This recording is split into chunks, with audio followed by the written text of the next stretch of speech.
বিখ্যাত সাহিত্যিক ও কবি সুনীল গঙ্গোপাধ্যায়ের লেখা একটি বিখ্যাত কবিতা আজ আমি পাঠ করে শোনাচ্ছি।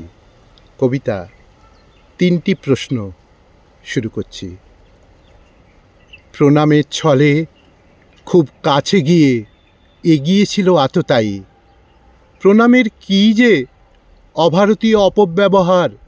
তারপর 3টি বুলেট, ধ্বনি নয়, বিমূঢ় প্রতিধ্বনি।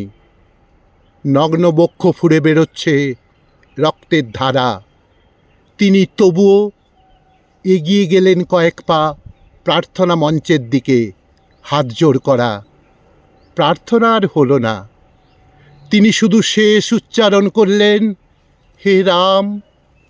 রাম রাজত্বের রাম, দরিদ্রের কাল্পনিক মুক্তিদাতা, না নাথুরাম, ছন্নছাড়া, অতি কাতর, উদ্ভ্রান্ত। তবু স্বাধীনতার বিবেক। তিনি লুটিয়ে পড়লেন মাটিতে।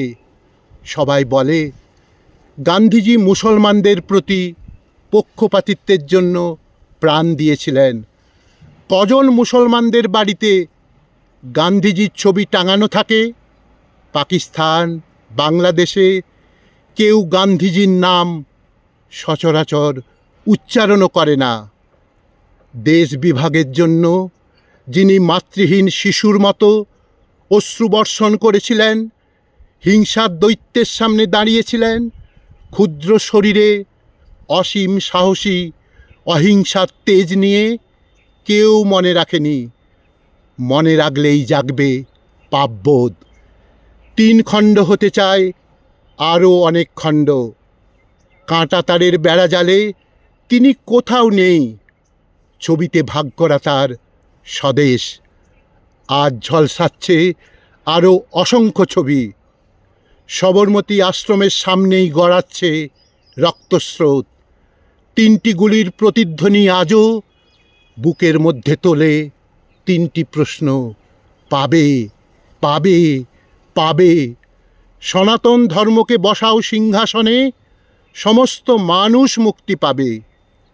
পূর্বে ও পশ্চিমে ধর্মের ধ্বজা নিয়ে গড়া হলো যে রাষ্ট্র, সেখানে ইসলামের সমভাতৃত্ব প্রতিষ্ঠা পেয়েছে। কেউ অমিতভোগে লাস্যে হাহা করে হাসে, কেউ ক্ষুধায় ভূমিতে জীব ঘষে।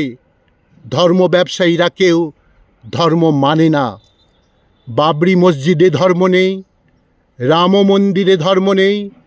হিন্দু মুসলমানকে মারবে আর মুসলমান হিন্দুকে মারবে। পেছনে মুন্ডমালা একদল অদ্ভুত প্রাণী, খুন করবে আরেক দল পেছনে মুন্ডমালাদের। মন্দির ভাঙবে, মসজিদ ভাঙবে, আবার মন্দির ভাঙবে, আবার মসজিদ ভাঙবে। এর বস্তিতে আগুন, ওর বস্তিতে আগুন, আবার মারো। এ ওকে মারো, সে তাকে মারুক, শিশুকে কেড়ে নিক, জননীকে পোড়াক। আবার ধ্বংস, আবার আগুন, আবার মারো, মারো, মারো, মারো। শেষ পর্যন্ত কোথায় পৌঁছবে? শেষ পর্যন্ত কোথায় পৌঁছবে?